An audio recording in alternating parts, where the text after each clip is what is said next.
Well, hello, my paranormal peeps, and welcome back to another Deep Woods Paranormal podcast. My name is Matt Harvey. I am the founder and lead investigator with Deep Woods Paranormal. Along with my wife Amanda, we investigate everything paranormal, be it Bigfoot, UFOs, ghosts, aliens, dogman, cryptid creatures, river monsters. If it's paranormal in nature, we investigate it. So let's get into this. We're going to get into the Bigfoot podcast today. Unfortunately, this is about the fifth time I've recorded this. I don't know what's going on. I did not record the first time, even though it said recording. Second time, the file was corrupt. And this time, I don't know. We're going to hopefully get this through. So I apologize for the lack of podcasts. I keep saying that, but I do apologize for that. This is a hobby. And unfortunately, other things come first sometimes. My cell phone decided to go basically to cell phone heaven this weekend. So I haven't had a cell phone all weekend. I've been dealing with that and other things. Amanda and I are going on a paranormal vacation starting Tuesday. So we're going to be cool cruising around different places in Louisiana, hopefully talking to different people about their paranormal locations. So I've been working on that, trying to set up appointments to meet with those people. So again, a lot of stuff going on in the background. All right. So we're going to talk about a lot of things today. We're going to talk about Bigfoot hair samples, gifting. That's a big thing. People keep asking me about. What do you gift? What do you give to a Bigfoot? And we'll talk about that. Footprints. Is that the best evidence of Bigfoot there is? These huge footprints that are out in the middle of nowhere, and stuff like that. So, and somebody asked me why I think Texas is the best place for Bigfoot. I'll talk about that. Is Bigfoot being hidden from us by the Big Brother? I'm not going to say the other word. Is Bigfoot to really do Bigfoots really create nests or sculptures or structures? Excuse me, sculptures. And they can do sculptures too. They do stack rocks and stuff like that. And then we'll take a look at the Spookum cast, because I do think that is a really good piece of evidence. They were very lucky to find that, and the right circumstances, and they just happened on it. Okay, so let's share my screen. Let me make sure I'm actually sharing my screen. So we'll start here with these. All right. So I got this offline. I can't remember what website. It was just basically a Google search. And if you remember me talking about the hair samples wherever they went, I'll show you my hair samples that we just recently found, and we'll take a closer look at them in just a minute here. So I'll show you them up close. Doesn't look like this. This has a medulla. You could see the medulla. That little black stuff inside here is inside the hair. That's the medulla. And they say that a lot of basically living creatures have that. Humans have it. A lot of animals have that. And there's a theory, and again, it's just theory, that Bigfoots don't have the medulla. There's been several hair samples found without the medulla. So we'll definitely take a look at that. Let me stop sharing my screen for just a second. All right, so you'll be able to see this. So this is just a bag. This was found, again, I've talked about this many times. I've told you I would look through. Inside here, there's a lot of hairs, a lot of hair samples. I don't know if let me just start with this. It was found about 10 feet in the air. So that rules out a lot of animals, dogs, cats, unless they were out on the very unsturdy branch. They probably would have broken the branch off if they were up that high, the cats. I know dogs can and do climb trees here and there, but this was not in a place where a dog would actually go out. They would have fallen. So, and a cat probably too. This was a branch that was up high enough so that it had to have scraped something. Something had to have gone by and literally like got its hair rubbed off the top of its head or off of shoulder or something. We didn't find any prints underneath, unfortunately. We did find some prints nearby, and we took some pictures of that. And again, this will be part of exploring the unknown with the Matt and Amanda. My friend David will be our guest investigator for that. We've already done some investigations with him. We're going to be going back out to the place we found the hair samples and go from there. But let me reshare my screen again. So I'm comparing notes. Now, I wanted these hair samples are extremely coarse. They're thick, they're tough, they're not like thin and easily breakable or whatever. You really have to pull to break them apart. So they're pretty tough.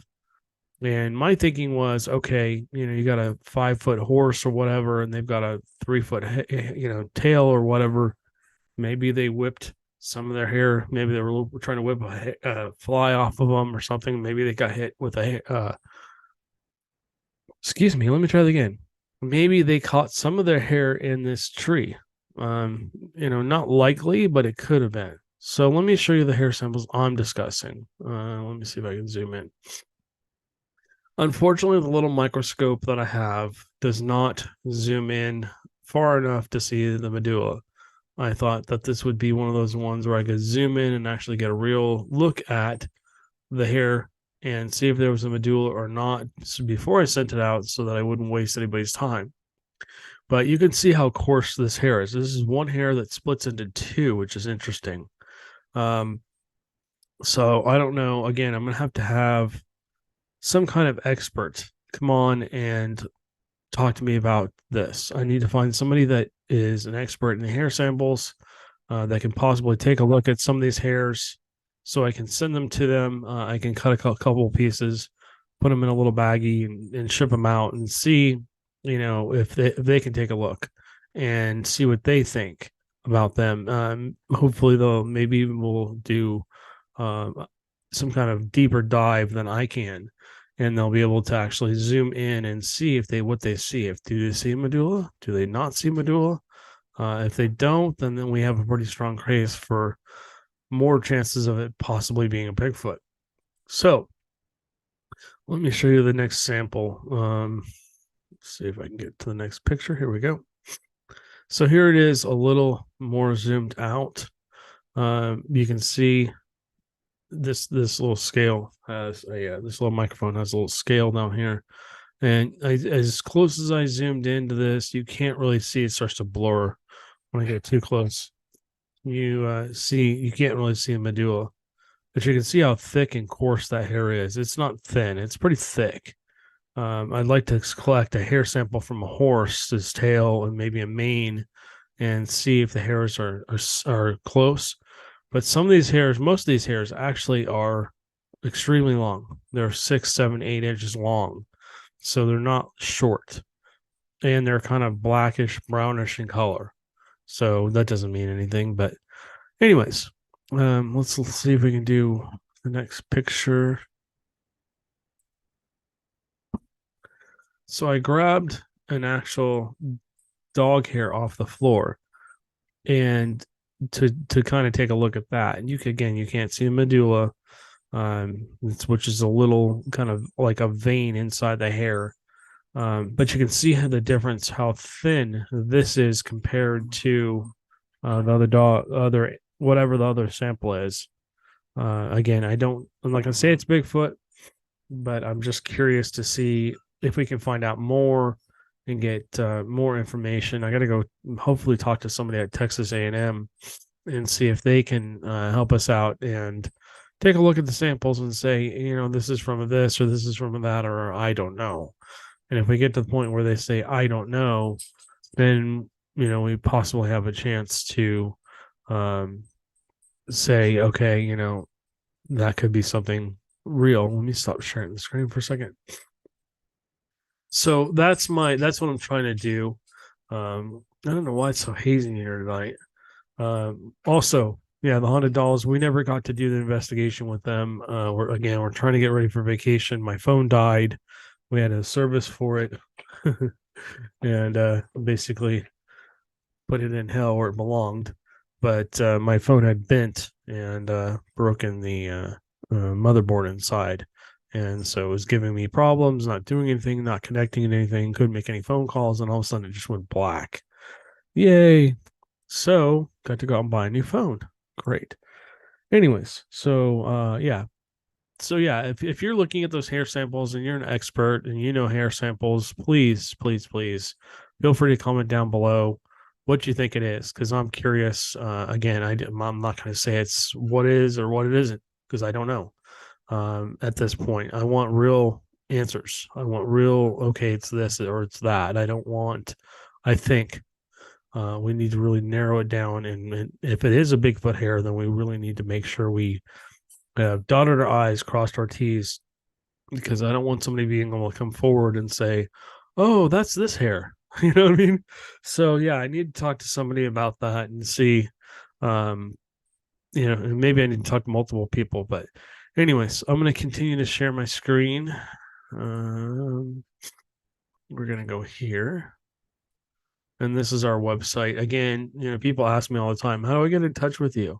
You can go to deepinsparanormal.com. You can click the contact us button.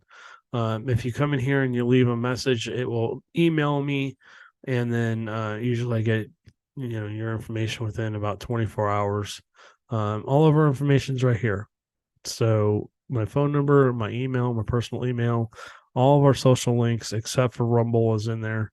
Couldn't find the Rumble link to put in here. It wouldn't let me. So again, we've upgraded and updated our website again. So again, everything, this is a one-stop shop. YouTube is here for you guys to come on here and watch our videos. Podcasts, our audio podcasts are here. We changed the background. I think I talked about this the other day. So I won't go into this too much, but the audio podcasts have changed. Public ghost hunts. Yes, we will be doing public ghost hunts and Bigfoot research. We'll be doing Bigfoot expeditions, maybe at Joe's and a few other places, the Sabine National Forest, and then maybe some of the other forests around here in the future. I'm in the process of setting that up. And of course, our productions page, Exploring the Unknown with Matt and Amanda, that's coming up. We're in the middle of trying to finish up 5 episodes and shoot some more. We have we have 5 or 6 lockdowns coming up. I've talked about this before. The 2 jails. We've got the house and the mansion in Galveston, the old ex-Normandy Inn. We're going to be going back out to the forest. I'm not going to say which one, to finish out that investigation into that forest. I'd like to go to the Daniel Boone National Forest, and we're going to be working in the Sabine National Forest as well, and stuff like that. So, real quick, if you're not a member of our Deep Woods Paranormal group here on Facebook, we post a lot of content here. You're welcome to come on here if you're a paranormal researcher or you have questions or whatever. You're welcome to come on here and become a member. Basically, I just need to make sure that your page is clean, and that you're not trying to do something negative or anything. But all of our podcasts, all of our information usually go here. So if you want to follow us on Facebook, this is a great place to come. It's the Deep Woods Paranormal Facebook group. And then, okay, so we're going to talk about hair samples. And to start, essentially, we've talked about hair samples before, but we're going to take a deeper dive. So this is a hair sample that was found a long time ago. I have several hair samples. I have one that actually looks like it has a piece of the skin, which is interesting. I need to get all these samples sent in for review. Again, I want to hopefully talk to somebody locally first, and then I will send this stuff in for review. But you can see this hair is kind of thick and coarse. This measures from whatever this is down here. I'm guessing it's a skin sample. All the way over to here is about 5 inches, 5+ inches, maybe almost 5.5 inches. So I found that pretty interesting. Here's a clump of hair, possible hair. And again, this is suspected. This isn't 100% for sure. So you can see somebody collected this. Let me just go back because I don't want to go through all this. What just happened? There we go. Oh, okay. There we go. All right, so there's lots of different hair samples. This is I think this sample here is closer. It's more longer, scraggly hair. This looks a lot like what is in this bag. If you're looking at the bag, unfortunately, there's a lot of branches in there, so I don't want to separate it from the branches because I don't want to touch it. It was left out in the weather for quite a while, and so essentially, just like I said, I don't want to touch it in case there is possibly still some DNA in there. I don't want to contaminate it, and so that's why I haven't done anything. But this hair looks pretty close. Okay, so let's see if there's any other hair samples. This one's pretty interesting. This looks like somebody got a chunk of skin and a whole bunch of soft looking hair with it.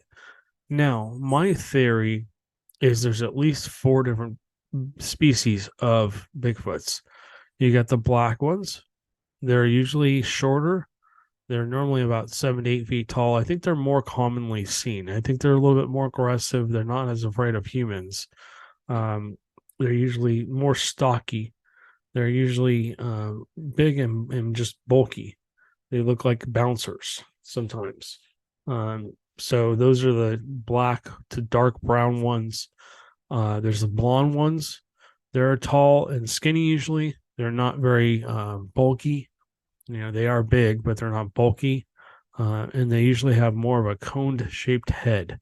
The black ones seem to have more of that round, like human like face with the monkey like features, with the lips that are more flat, and then the eyes are much bigger, which is interesting.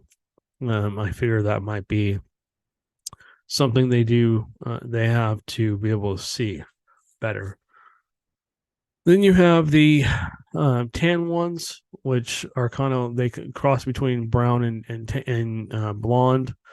I don't think I've ever seen a tan one, but I've heard about them. And then, of course, there's the red ones, like the more orangutan looking ones. And I've only seen one once, and it was just tall, lanky, pushing probably 10 plus feet and stuff like that. So, different hair samples can come from different species, in my opinion. This hair sample looks more like maybe a blonde or a brown, or I'm sorry, blonde or a yellow one. This sample here seems to be more the brownish color, and you can just see it's like a little bit shorter hair and stuff like that. So that's pretty interesting. And then the black ones seem to have longer hair. The blonde ones do too. Some of them have that really long, stringy hair. I think it depends on what area they're in. If it gets colder in their area, I think they have longer hair. If it's hotter, like it is now, it's 109 degrees out right now. Um, I think that they essentially have shorter hair, and they may be shedding their hair as well. Like dogs and cats and human, every mammal basically does that. They shed hair little by little. Not every mammal, but most mammals do. As it gets hotter, we lose hair. As it gets colder, our hair kind of thickens up. So, but yeah, this is just interesting. I wish this was a little clearer. Let's take a look at this. This says Bigfoot hair. Again, this is more like what I found. Looks like it's been bent over and just shoved down into a bottle. I think they're trying to sell this. But that looks closer. I'm guessing this is probably not real hair, but it kind of looks like what I've seen. So, all right, let's move on. Gifting.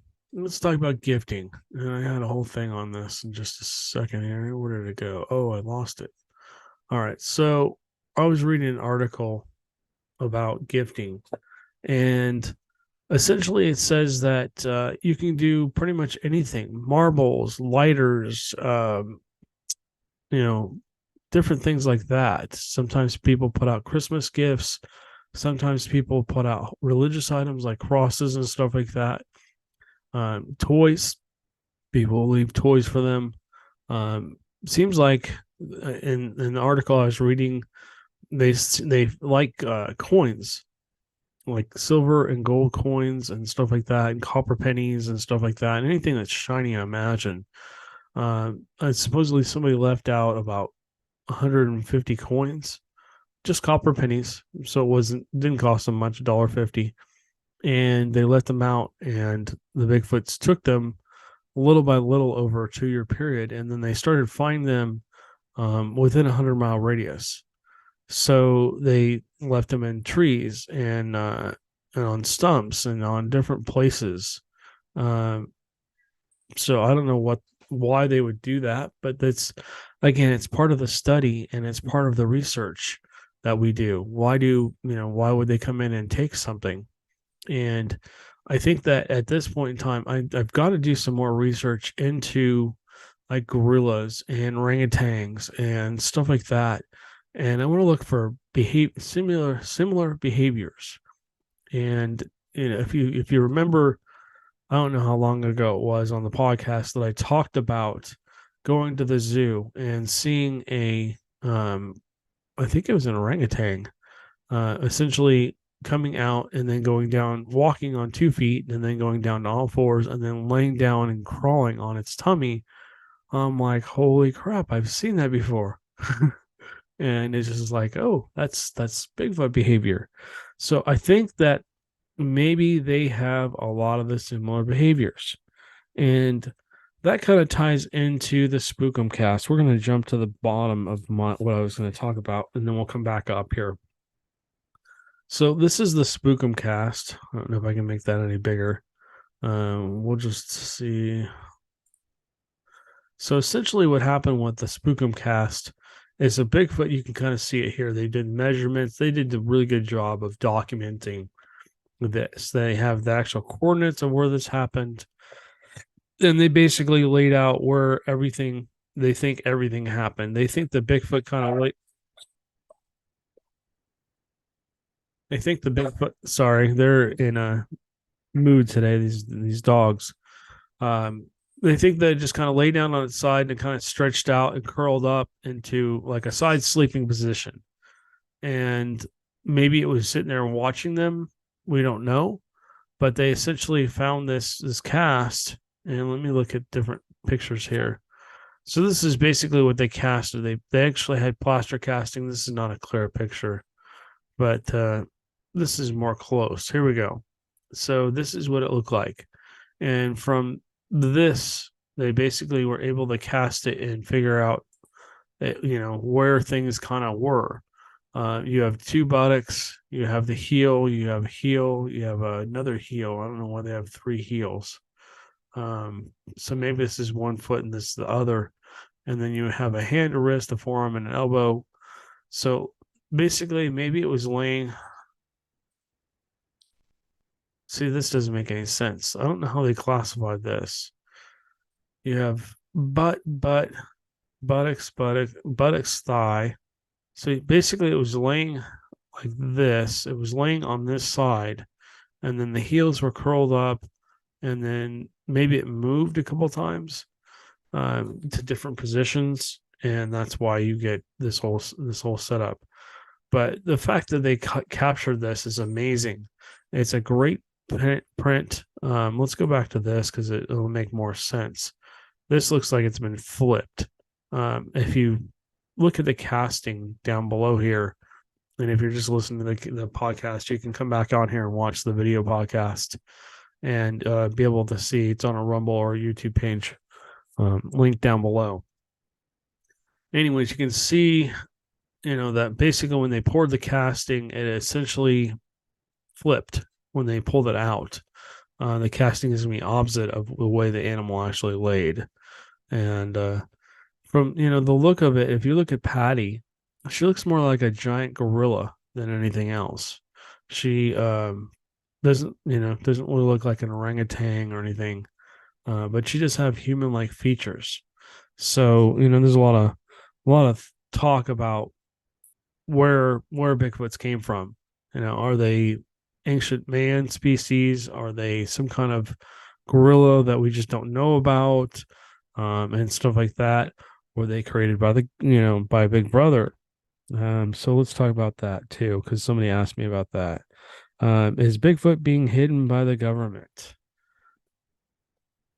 Well, with all the UFO stuff coming out, they're now starting to reveal supposed evidence. I don't buy everything they're putting out.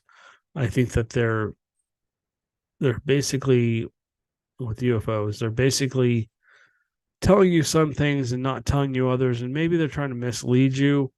And I think that a lot of the stuff that you're hearing, some of it, I would say it's about a 50-50 shot. I mean, some of it's real. In every lie, there's truth.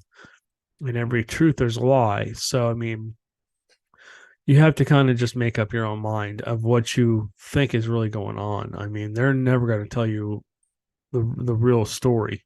They're never going to tell you exactly what's going on because they really don't want you to know.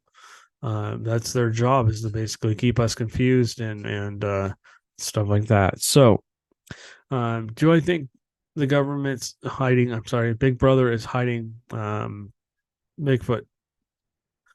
Maybe. I've heard multiple stories, and I've talked about this before, of the government capturing Bigfoots. I've talked to several people, and I don't know, I don't know these people, 100%. I've met them in strange places and had them come up and start telling me information, and then all of a sudden they just shut up. So you know, were they there as plants? Did they come in just to kind of throw me off the scent? I know at certain points we've been followed by strange vehicles and stuff like that because we got too close to something. And then we weren't able to get into certain areas. And what's interesting is the areas where we found some crazy evidence, like structures and those huge footprints and that eaten catfish with the teeth marks in the bone. That's from what Joe told me, that burned down like a week after we were there. That whole area burned down, so that area is gone. And where the trees all domed in, there was like 7 or 8 trees that were bent way up 20 feet plus in the air, that were bent in like a dome, almost like a church. It was weird, but who knows? Why did that burn? I can't tell you for sure. I was not there, so I can't tell you 100% that I know that they did that on purpose. Was it just part of their controlled burn area? Maybe, but they did burn it down. So, let's see, what else were they asking? Were Bigfoots created by the government? Are they some kind of secret experiment, some super soldier gone wrong? Again, I try and be very careful about talking about this stuff. I can tell you my opinions, which don't really matter because it doesn't really answer your questions. But, again, you have to kind of do your own research. And if you do, just be careful. The more I research this topic, the more I am kind of like, okay, I can't talk about that. Okay, I shouldn't talk about this. Holy crap, I found this, but I don't want to present this, without it being, without having some kind of backing that will back me up in case something does, in case, they decide to come and take that evidence from us and stuff like that. So, somebody asks about footprints. And do I find footprints to be the best evidence of Bigfoot? Here you can kind of see some footprints that people have collected over the years. Some of them have the 5 toes, some have 4 toes, some have 3, some have, some are just flat, some are, they show the actual mid dorsal break. They're able to actually show you where that foot stepped down and maybe clamp down a little bit. Because if you look at our feet clamp down. Since I'm not really talking about these pictures anymore, let me talk about this. So our feet, most of our feet have a little bit of an arch, right? And so when we walk, our feet do actually kind of squeeze like this a little tiny bit so that we can kind of grip the surface we're on. And most of us are wearing shoes. But if you're out walking barefoot and you stepped in some mud, you might see a little tiny bit of an arch in between the heel and the ball of the foot and the toes, of course. And the toes, of course, usually squeeze down as we walk so we can push off. And that usually leaves that fine toe prints. Bigfoots, I think, do the same thing, but I think they also have a way to, let's say this is a foot. this is the back of the foot. This is the middle of the foot where my palm is on my left hand.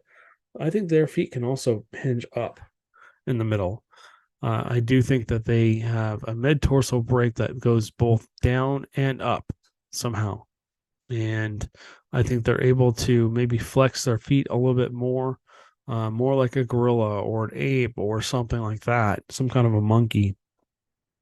I believe they have a lot more play in their foot than we do. I mean, yeah, people can pick stuff up with their toes and stuff like that, but you couldn't squeeze the middle of your foot and pick something up. I think the Bigfoots may have that ability.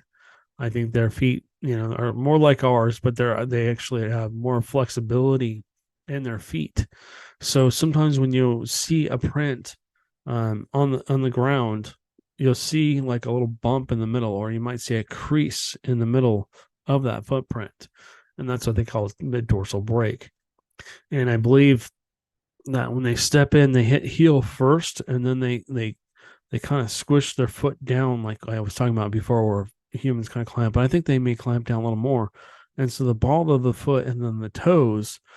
Normally if you find a print, the most prominent thing is either going to be the heel or the ball of the foot and the toes. You don't really see a lot of, unless the ground's really, really soft, you don't really see that middle of that foot section very often. So, do I think footprints are the best evidence? I mean, sometimes people have even be able to get the ridging, like on if you look at your hand or your foot, you see the skin has these little ridges all over it, like a fingerprint. Well, they've been able to get some of those, and they've looked at them, and they're different than our footprints and our handprints. So, I mean, I think it tells us a lot about these creatures. It doesn't tell us everything, but it does say that there's something different out there. And like I said, did Big Brother create these things? I don't really, they could be experimenting on them.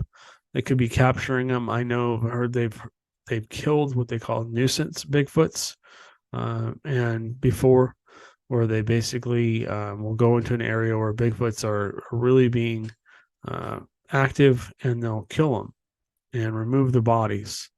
And again, you got to take that with a grain of salt.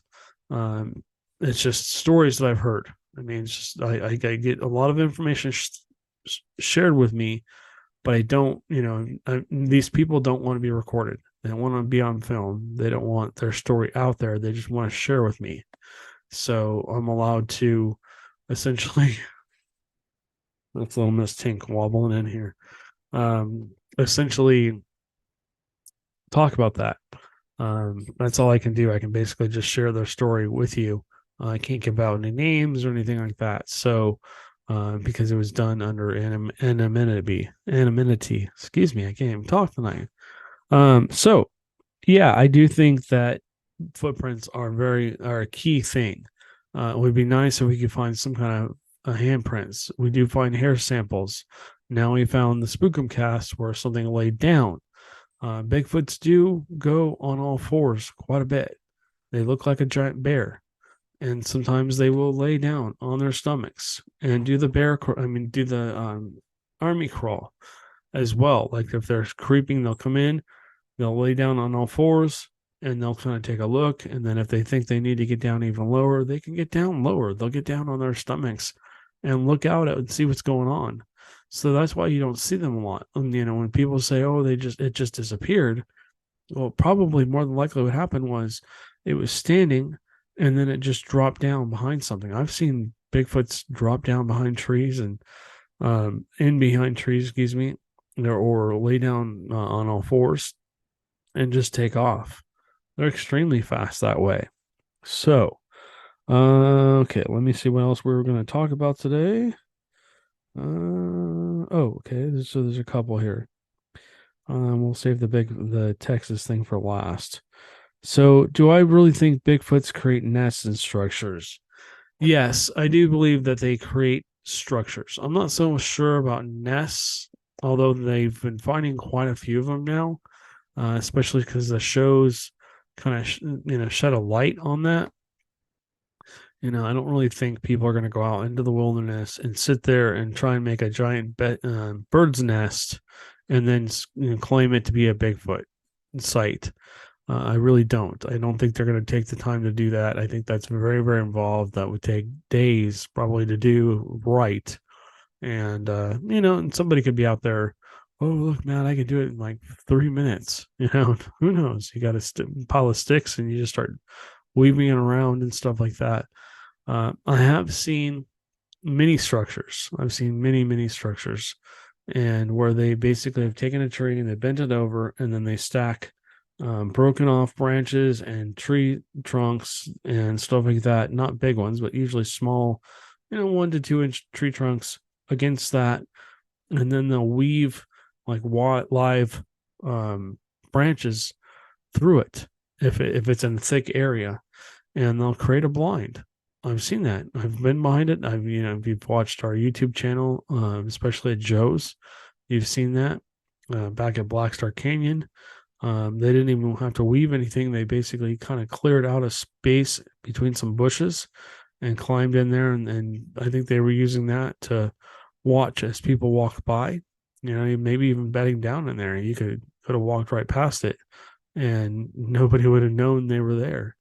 I remember a long time ago, we were walking on a Black Star Canyon, and I walked over towards one of these hollowed out, you know, it's just a set of bushes, and where I said, "Oh yeah, I kind of crawled in there and laid down. You couldn't see me. A bunch of people walked by me that didn't even see me, and so I walked over there, and I think there must have been a Bigfoot there, as I walked in, and it started like shaking the bushes and growling and grunting, and then we moved away from it pretty quick because it scared us.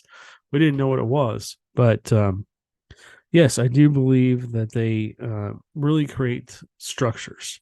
I've never come across a nest. I've come across structures that look like they were put together roughly by a man, but they weren't really shelters. They were basically like roughly put together like a lean-to, or and just weird stuff like that.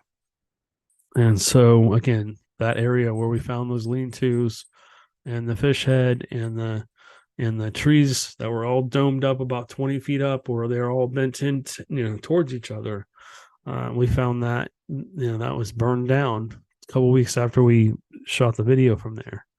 So that's interesting. We have to be really careful about the locations we go to and what we present as evidence, because I don't want them coming in doing more controlled burns, if you will. So, yeah, I mean, that kind of answers that question. We can do a deeper dive into that. If you guys have pictures of structures, or want to comment down below on any of this, you're welcome to. Have you found footprints? Do you think that the government's hiding, or I'm sorry, Big Brother's hiding Bigfoot from us? Do you believe that Bigfoot's really create nests? What are your thoughts on the Spookumcast? Again, feel free to comment down below.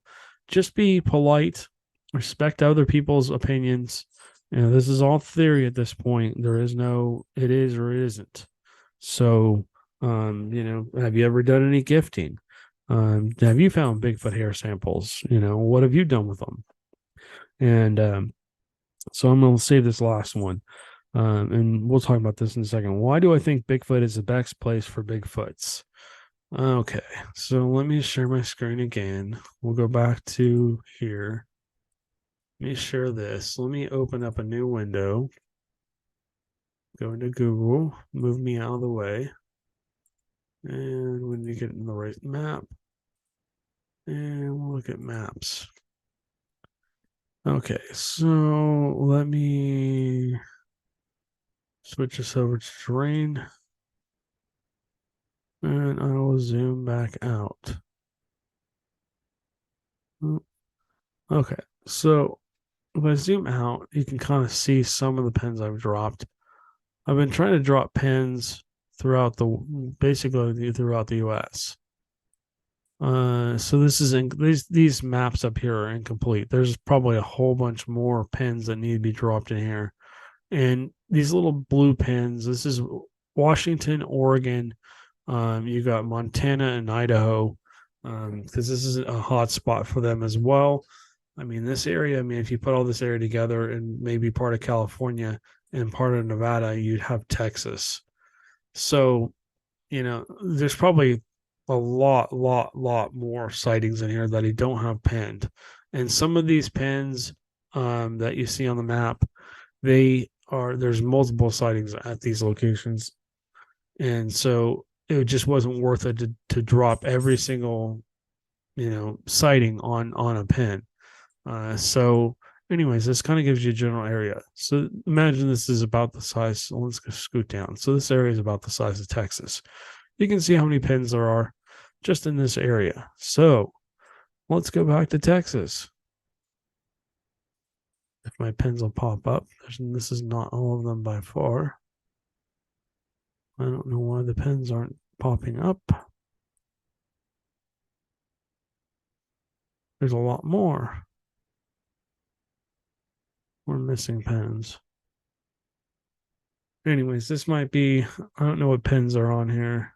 Let me see some here. So the Bigfoot sightings. Okay, so that's going. All right. Oops. All right.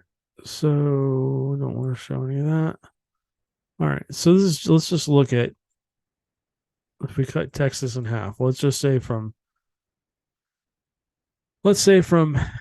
here over, let's say from Austin to, let's just use this as a line. Let's say Dallas, Austin, San Antonio, down to like Corpus Christi. We'll call that the halfway point.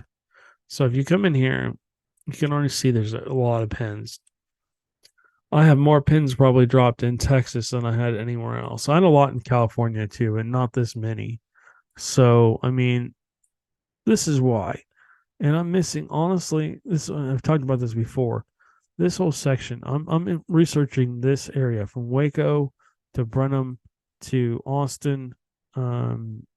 Basically this triangle here. If you go all the way over to, let's say, the Sam Houston National Forest, this section here, I believe, is missing a whole bunch of pins. I think I'm missing a crap ton of pins in here. There's been a lot of reports that I've been researching lately, and a lot of these blue pins that you're seeing off to the left here that I'm kind of circling around with my mouse, and then over here towards College Station, Bryan, Brenham, and Centerville and all that stuff, there's a lot of pins missing here. And there's a lot of multiple sightings in through here that people, that I'm just missing reports. And I think as I go, hopefully I'll be able to fill this section in more. But this area is more forested.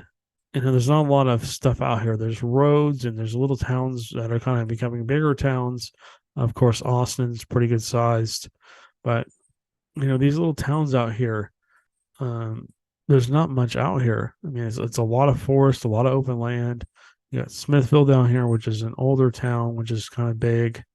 And then from here up, I mean, up to Rockdale, Caldwell. I mean, these are just little old towns, and there's a lot of reports out here.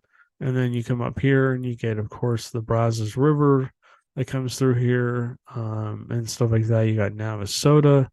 That's a little bit more developed, but Brenham, you got all these little towns, all surrounding these little towns, is still pretty green. It's a lot. There's a lot of forest in here. You got the Hearn area, you got the Franklin area, and then as you start going up towards like Longview up here, there's a lot of pins that are probably missing in the sections. I have a lot of pins here, but there's a lot of stuff missing. And then as you go in, of course, to the Sam Houston National Forest, and you get the north side of Houston here, and then as you go from, as you get away from Houston, just out to the outskirts, where there's these little towns, I mean, you can just see how many pins there are. And again, most of these pins in the Sam Houston National Forest area And this whole forest area, if you take this big green area, there's thousands of reports just in this section. And this is just one little tiny piece of Texas right here. If you go up to the Dallas area up here, there's a crap ton of pens missing from Dallas over to Shreveport. This whole section of Texas is just it's like Bigfoot Central. And you would think there'd be a lot more reports, but these Bigfoots, they figured out that people are interested in them and they essentially just, they try and avoid us, which is good. Honestly, I think that's a good thing. If people knew that Bigfoot existed, I mean, there'd be big game hunters out there. There'd be all kinds of people out there, trying to gun one of these things down. Now I got a 14-footer. Look at, like, I'm stuffed up and he's now in my game room. You know what I mean? So, I mean, we don't know the actual numbers of Bigfoots. We don't know how many there actually are. There's so many reports, and they, one Bigfoot could be seen multiple times from by different people in different areas. I don't have a way to do a radius here, but I mean, just in the Sam Houston National Forest, let's look at this little section here. So this is the bottom section of the Sam Houston National Forest, and look at all the reports. There's, let's see, 1, 2, 3, 4, 5, 6, 7, 8, 9, 10, 11, 12, 13. Now, most of these are multiple reports. So actually, let's go here. It's 14, 15, 16. Just in this small section right here. And that's how, and that could be one group of Bigfoots. It could be multiple groups of Bigfoots.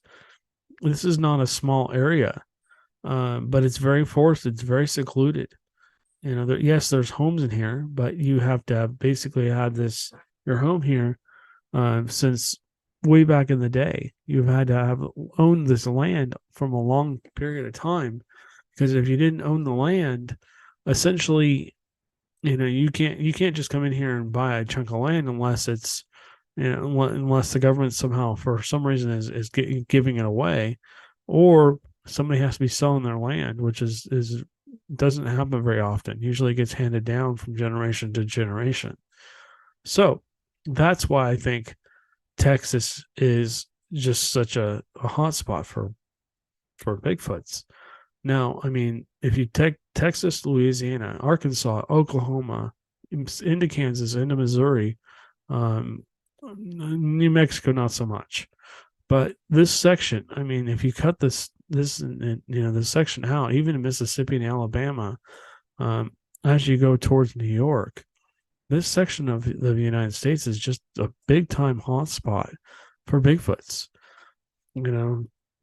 My theory is that they migrate up and down. A lot of people on the Ozark Trail have reported seeing Bigfoots or experiencing some kind of Bigfoot activity. So, who knows what they're doing, but I mean, who knows what their migration patterns exactly are. But, if you look at Texas, how many roadside accounts have you seen? I mean, I thought I saw something. I can't tell you for sure it was a Bigfoot, but I saw something crossing the road, and it was bipedal. It was big. It was 7, 8 feet tall. I think that the juveniles, right around this time of the year, as it cools down, they're starting to move. They're moving into other colonies or other groupings or family groupings, whatever you want to call it, possibly to mate and stuff like that, or maybe form new family groups and stuff like that. Who knows how long Bigfoots really actually live? I saw that silver gray one. That was my first one I ever saw, was silver gray. And who knows, how old that thing was. Was it 50, 60, 70, 80 years old, or was it, 30 years old, 40 years old, maybe younger? How long do apes and that type of species live? These are all questions I have. The more I research, the more I'm looking at other species to compare notes and see, what's what matches up, what doesn't match up. Okay, I've had this experience. Do orangutans do this? Do gorillas do this? Do other species that are similar to humans do this. Do humans do this? You know? So, I mean, it's just the more I research these things, the more questions I have. Did you know that gorillas can actually make fires? They actually know how to, they can start fires, and they can make tools. They can do all kinds of crazy things that people probably don't give them credit for. Orangutans are as smart as people. You know, they're extremely smart. They can learn an alphabet. So, I mean, the more I research them, the more I think it's possible that Bigfoots can do more than what people give them credit for. And what if they are some kind of human species that just hasn't been, found yet? So, anyways, let me stop sharing my screen. But yeah, like I said, I mean, the more I dive down this rabbit hole, the more questions I have, the more it's like, okay, what's real, what's not, and stuff like that. So, anyways, like I said, if you have answers to the questions I've kind of presented, or you have theories or whatever, I'd love to talk to people about this stuff. If you'd like to come on to the podcast, I'd love to hear your theories. Even if you're a non-believer, I would love to hear your theories. Because the more I talk to people, the more it kind of leads me, it narrows down that huge, wide, gaping hole that I've gone down. And the more I can kind of eliminate this and I can eliminate that, and okay, this makes sense or that makes sense. I want real proof, real evidence, real findings. I want real answers. And I don't want to just make stuff up as I go, because it just doesn't do anybody any good. If we're going to really learn about these creatures, then we really need to really do real research and get real people that really know what they're doing involved. So, anyways, guys, I appreciate you guys listening and watching. If you haven't, please subscribe, hit that notification bell so that you get our content. Sometimes people don't get content and you fall behind. There will be a bunch of shorts coming up here in the next couple of weeks. Hopefully, we will be, other hand, we will be doing an investigation with the haunted dolls. We just didn't get to this weekend because my cell phone went crazy and decided to rest in peace. So I'm not gonna say any more than that. Anyways, thank you guys for watching and listening. Again, if you haven't subscribed to our Facebook page, please do. Please like and subscribe this video, and we will catch you on the next one.